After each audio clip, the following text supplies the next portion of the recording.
In this video, I'm going to show you how to determine if your outer tie rod is bad or not on your vehicle. As a reminder, the tie rod is two parts. You have an inner from here that way, and you have an outer from here this way. The tie rod connects into your steering, and it is what literally moves the wheel inward and outward as you turn your steering wheel. So the tie rods have a very important job to do for vehicle safety and for steering. Like anything on the car, these wear out. So this is how you determine if your outer tie rod is bad. If you can grab your tie rod and with very little effort, you can move it back and forth, just like this. Like I'm not putting any effort into it and it's wiggling back and forth. That means that this tie rod is old and loose, and you're gonna feel that as you're driving. Whenever you hit a bump or as you're turning your steering wheel, it's gonna feel very loose.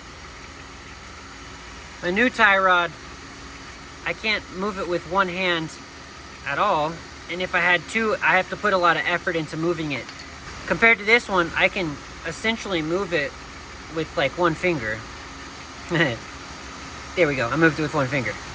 So that's how you can determine if your outer tie rod is bad and needs to be replaced. Hope that video was helpful for you. Thank you for watching.